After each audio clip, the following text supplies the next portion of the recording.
दिया है कर्म का पालन तो करना ही पड़ेगा, तभी जाकर के जी। अन्यथा लगा हुआ है संसारी कार्यों में, संसारी पाप कर रहा है और विचार कर रहा है कि हम चर्चा करेंगे तो हमारा काम बन जाएगा। ऐसे नहीं बनने वाला, ऐसे नहीं बनेगा। काम यदि बनाना हो तो जो क्रम जिनेंद्र प्रभु ने कहा, किसी व्यक्ति विशेष की बात नहीं चलेगी, कोई भी हो, कोई भी हो, चाहे पंच परमेष्ठियों में से हो, चाहे वे कोई सामान्य ज्ञानी विद्वान जनों में से, किसी व्यक्ति विशेष की चर्चा धर्म नहीं है। जो धर्म है वो जिनेंद्र प्रभु के द्वारा कथित मनित है, उसी को मानना जानना पड़ेगा, तब ही काम बनेगा। किसी अन्य की मानने से काम नहीं बनता। ऐसा कहना। आपको नींद नहीं आ रही उस समय बाहरी बंधु, पुत्र, पिता, पड़ोसी की चिंता मत करो।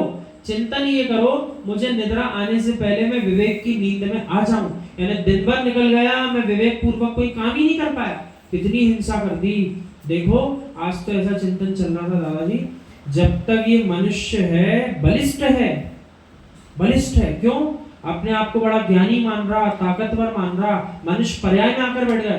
कितने ही एक इंद्री, दो इंद्री, तीन इंद्री, चार इंद्री, असंगी संगी पंचेंद्रियों की विराधना कर डाली, जान करके अनजाने में, बुद्धि पूर्वक अबुद्धि पूर्वक, लेकिन अपने लिए दोष मानने को तैयार नहीं है। अपन सब अपने ही जीवन का ध्यान करो। बचपने में जब से होश संभाला, छोटे से लेकर के अभी तक, क्या अपने द्वारा एक इंद्री से संगी असंगी पंचेंद्री तक कई जीवों के लिए भाव पूर्वक या द्रव्य पूर्वक भी हिंसा नहीं हुई क्या? अपन से नहीं हुई क्या? हुई। और यदि अपन बोल रहे हैं नहीं हुई, तो अपने से बड़ा झूठा कोई नहीं।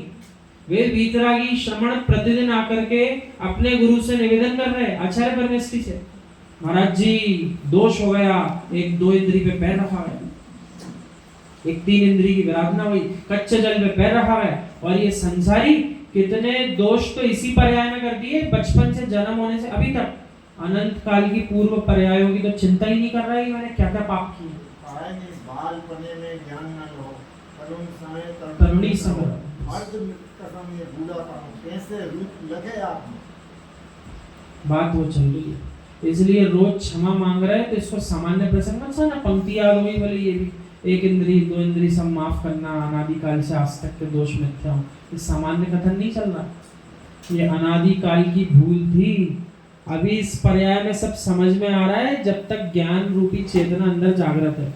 जो इस पर्याय से आत्मा निकलेगी और सूक्ष्म जीव में कहीं पहुंच गई तो यही ज्ञान जो भी इतना सुंदर लग रहा है वो न्यून बराबर बचेगा अक्षर के बराबर, अक्षर के अनंत में भाग के बराबर ज्ञान। किसने बताया? एक इंद्रिय जीवों का ज्ञान कितना बताया? एक छोटा सा अक्षर लिखो, उसका अनंतवा भाग कर लो, उतने से अक्षर के उस अनंतवे भाग के प्रमाण ज्ञान बसता है एक इंद्रिय में। लेकिन वो भी एक पर्याय है, वो भी इसी आत्मा के पर्याय।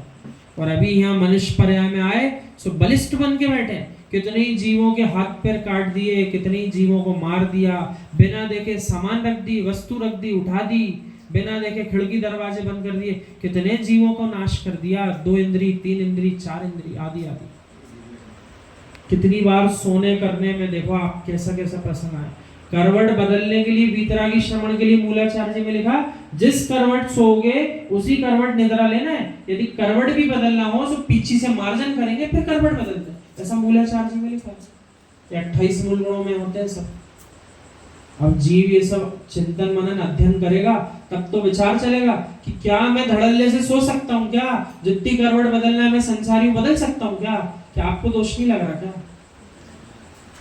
भले ही कोई जीव ना हो बिस्तर पे, ज्ञानी सम्यक दृष्टि होगा तो सोने के पहले देख लेगा मेरे सोने के कारण कई और ना सो जाएं हमेशा के लिए, तो सोने के पहले बिस्तर देखेगा। अब आप बताओ दादाजी, हमारी इस व्यवहार की बात में समय सार है कि नहीं है?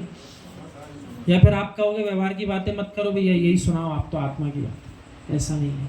बहुत सारे प्रसंग ऐसे जीव चिंतन मनन नहीं कर रहा, किए जा रहा है अपने कार्य बालपने से अभी तक भी, भली जैन कुल में आ गए।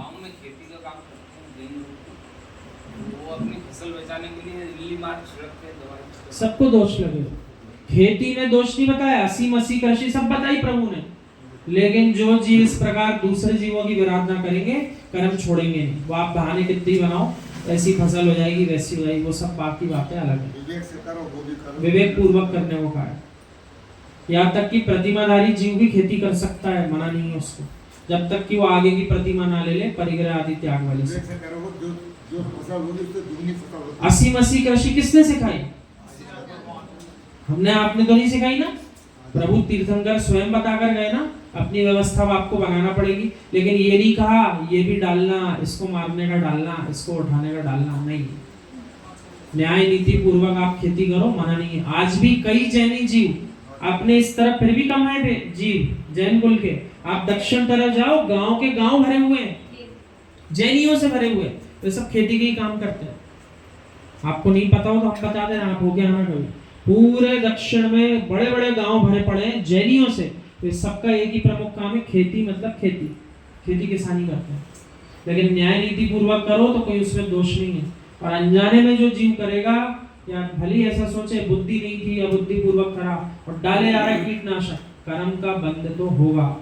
अब उन जीवों की बात भी तो करो, ये तो आप खेती की बात कर रहे हैं। घर गृहस्थी में जो रह रहा है, फिर फंस गया हादसा। आप कुछ पूछा मत करो इसलिए। घर गृहस्थी में जो रह रहा है, फिनाइल की बोतलें, एसिड की बोतलें भर के रखी और धड़ल्ले से अपनी नालियों में बहा रहे हैं। बोले क्या कर रहे हैं? सफाई चल रही। बोले आज से त्याग कर देना, वो सफाई काम नहीं आएगी, आत्मा का सफाया हो जाएगा अपनी।